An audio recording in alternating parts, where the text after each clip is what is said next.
All right, kiddos. So in our last video, we talked about the classification of matter, how matter gets broken down, what kind of constitutes each of those categories, and what the states of matter are.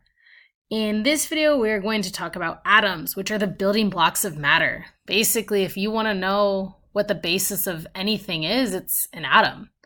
And within an atom, there are 3 subatomic particles, which we will go through. So the first subatomic particle that we're going to talk about is the protons. So protons are positively charged, and they exist in the nucleus of the atom. So let me write that in really quick.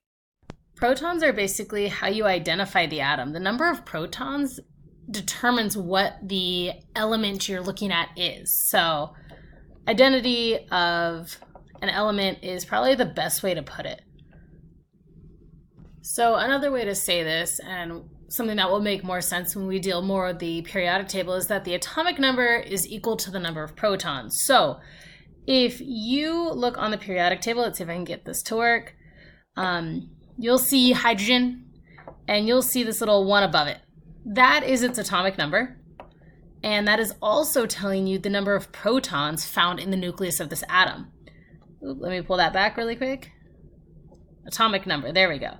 So it really does kind of identify what the element is, the number of protons.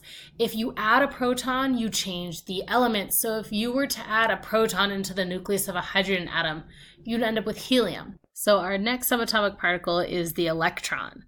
Now, unlike the proton, which is positively charged, these guys are negatively charged. They also, ooh, that did not go well, do not exist within the nucleus. They actually exist within an electron cloud surrounding the nucleus. Defining the electron cloud is actually very difficult, and we have created model after model throughout history that tries to identify where electrons are located, but it's really just kind of a chance of being able to identify the proper location of an electron. So my guess is that what I just kind of talked about was pretty confusing, so I'm going to put up this picture just to confuse you for a little bit longer. This is the current model of what the atom looks like. So the weird red and kind of purplish circles in the center, that is our nucleus. And each of these weird balloon things or circle things represents a different electron shell. So it's really within these areas of space that an electron could exist. But I'm not going to make you memorize this one or learn this. Let's pull it back to the Bohr model.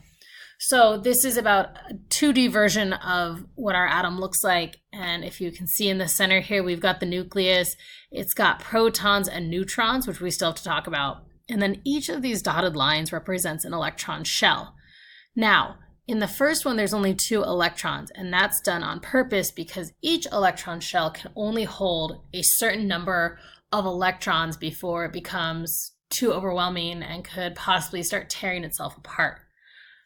That doesn't matter right now. What I want you guys to understand is that they exist outside of the nucleus. Electrons exist outside of the nucleus.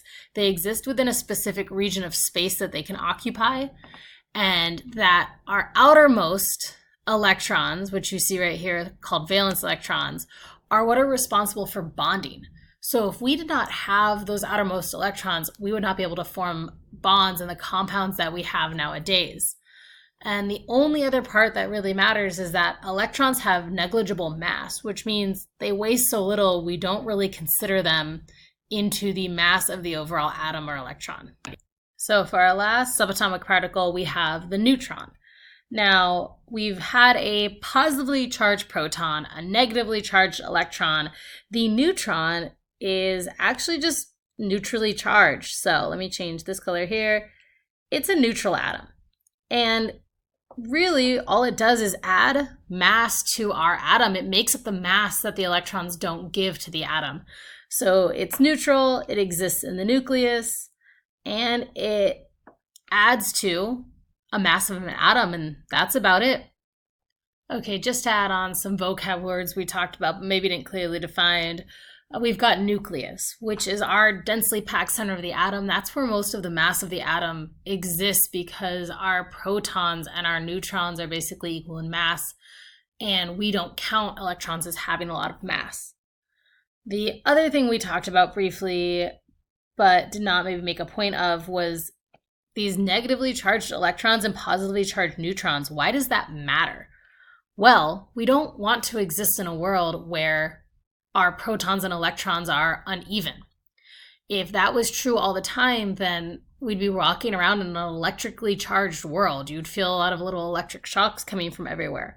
So, for the most part, you believe, or should assume, I should say, that protons and electrons are negative, especially when you're looking at atoms on the periodic table or elements on the periodic table. You assume that the number of protons is equal to the number of electrons. So, another way to think of this is that you know, based on the atomic number, how many protons and how many electrons exist within an atom. Now, this will change as we learn about bonding, but for right now, this is the good kind of go-to understanding of it all.